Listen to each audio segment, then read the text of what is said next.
Alright, so the next song is This Is Our Time. And we're going to click, drag that underneath the last track here.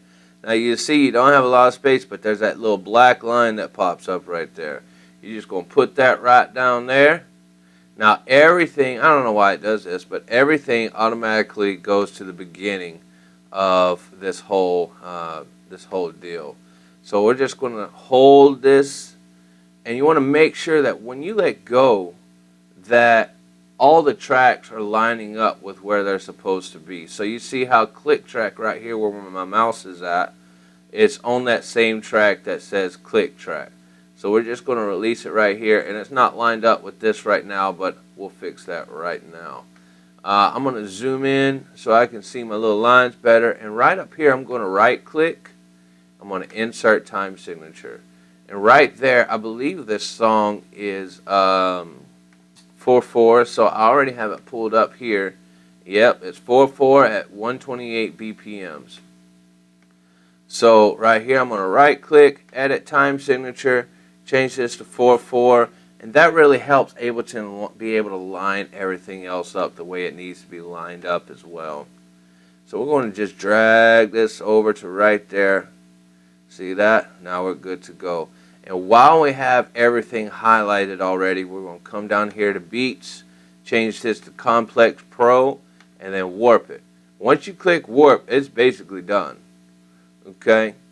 Now, I like seeing this too, just to let me know, like, hey, where's the song ending?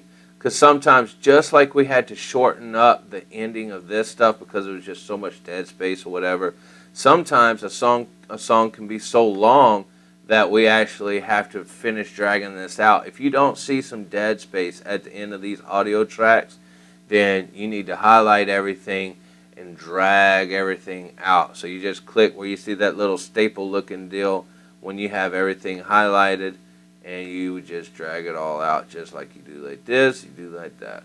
So anyway, so now that we have everything warped and slaved, we're going to double click. We got that already, and the BPM was 128. So I'm going to go to each of these and go ahead and change that to 128. I wonder if you can come. No, you can't. No, you can't. I was going to see if you could copy and paste 128, but I guess you can't. Oh well, praise the Lord anyhow. Alright, so, oh yeah, so see how there's still some audio stuff happening because we didn't change the tempo yet. So as we change the tempo, you see that stuff's starting to move around right there. So I'm going to finish doing this real quick and we'll handle up on that.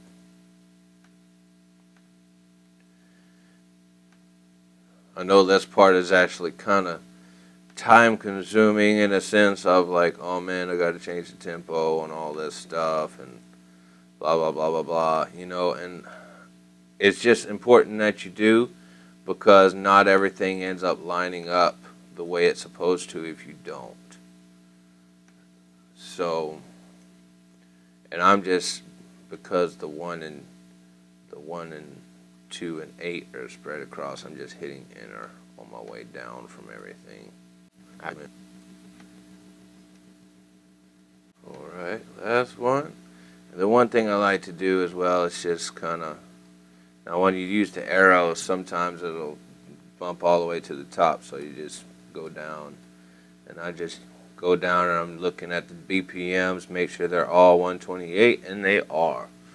So then, once again, we're going to come up here, select the top one, select this one. I normally can tell by the drums. Sometimes you can tell by other instruments as well as to how far out you need to bring a song. But see here, we need to bring all that over. All this. All the way over till it stops. Sometimes it won't grab them all and do them at the same time for whatever reason.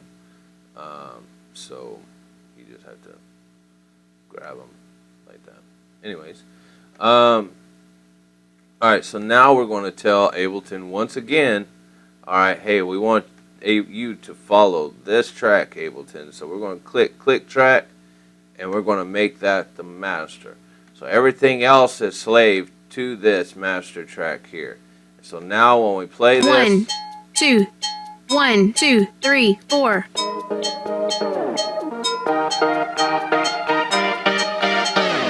Intro.